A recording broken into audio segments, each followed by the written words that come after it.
everybody, welcome to Real Rebel. Today I'm going to talk about the movie They Live.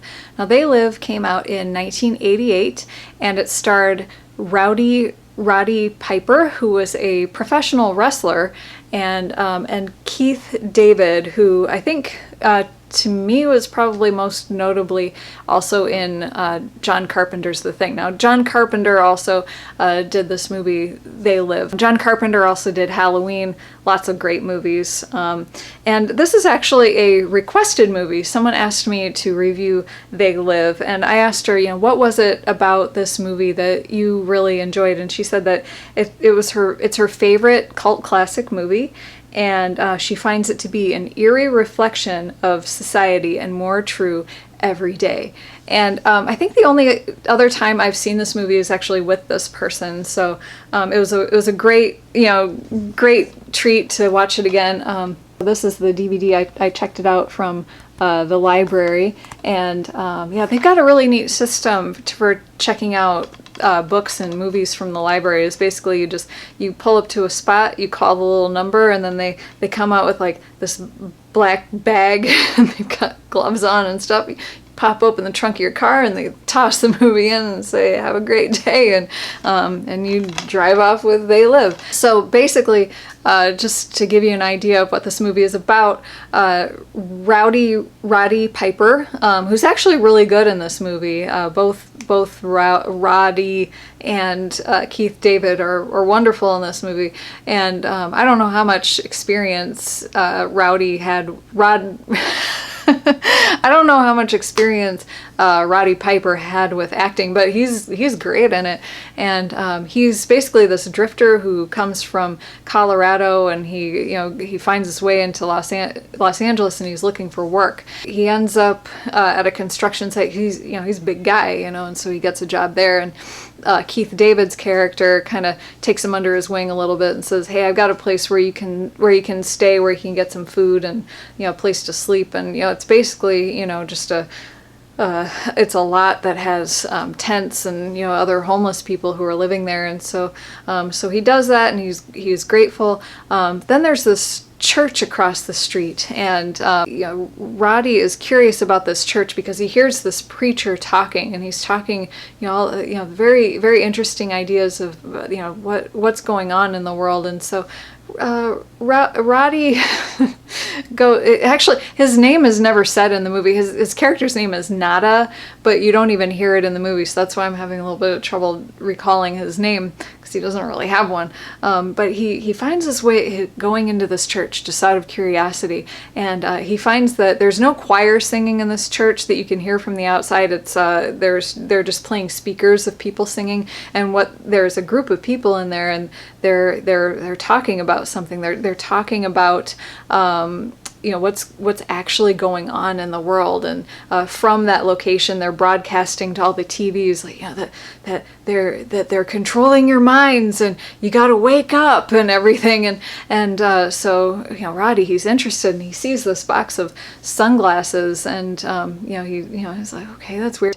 And it's behind a hidden wall, so he's like, okay, what is going on with these sunglasses? So he takes them out, and then later he puts them on, and as he looks around, it's like, wait, what? And he sees that in all the magazines, instead of just being like a regular magazine, when he puts the sunglasses on, he sees the words obey and consume and marry and reproduce and all these things that it's like, what? And then he looks around and he sees some people have human faces, but others have these really grotesque kind of like skull type faces and these crazy eyes. And he takes the sunglasses off, they look like normal people. He puts them back on, and then they're these aliens. That was another part that my friend said that she liked, is when he puts the sunglasses on and he sees this woman who's who's looking at herself in a reflection. He goes, that's like putting lipstick on a pig. And then you see this woman, she like talks into her watch, and she goes, we've got one who can see. And so it doesn't take long for him to get into trouble. The movie really flows. it does a great job of, it goes from one part to the next, and there's tons of action. And one of the parts was with Keith David and Roddy Piper, where they were supposed to have, just maybe a minute of a fight scene, because Roddy's trying to get him to put on these sunglasses because he needs someone else to see what he sees.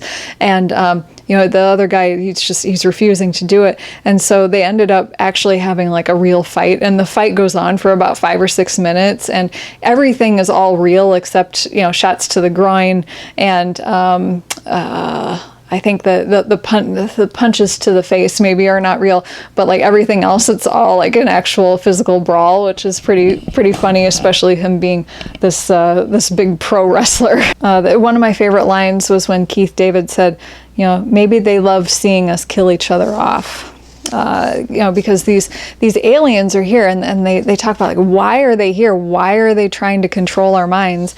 And basically it's just to have power. It's just to consume.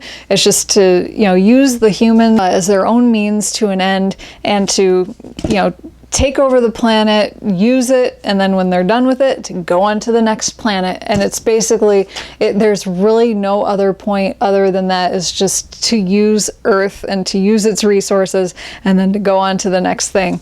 And which I think it makes it even, I think that makes it pretty sinister and sad that that's just what they are up to, is they just want to use us. So there's a scene later on in the movie where there's this elite group of people they're very rich, and they're basically the people who have sold out to the aliens.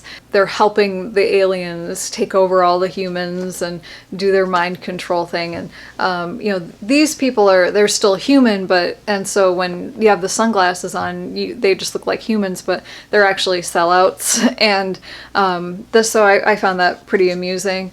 So when Roddy wears these sunglasses, they give him kind of this big sense of power, and so he goes into a bank, and he just goes in there, and he says, "I'm here to kick ass and chew bubblegum, and I'm all out of bubblegum." And I guess that was ad-libbed by him, or he wrote it for something else, and he told John Carpenter about it, and he says, "You got to use that in the movie." So it's probably the most famous line in the movie, is where, "I'm here to kick ass and chew bubblegum, and I'm all out of bubblegum." It's just so good. It kind of reminds me of Flash Gordon, as you know, is my favorite movie on my top 11 list. And there's a scene where Emperor Ming says, "I'll give you a planet, Flash. I'll give you a planet that you can rule. You can take over these humans, and they'll be satisfied with less." And just basically making the humans into being his slaves and stuff. Of course, Flash Gordon doesn't go for that, because he's the good guy. But that's basically what they are doing, is they're just using all the humans and keeping them docile, and telling them to sleep, to obey, and to not question the government or anything like that, and just be happy, and spend your money on this and spend your money on that.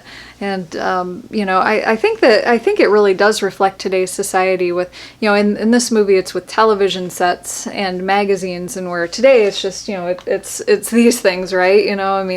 You go onto your Facebook or whatever platform that you've got, and there's advertisements on it, and it's really up to you whether you're going to follow those ads or not. But I mean, that's really what these are for, is to get you to part with your hard-earned dollars and to buy things. And they know what they're doing. They know how to target you.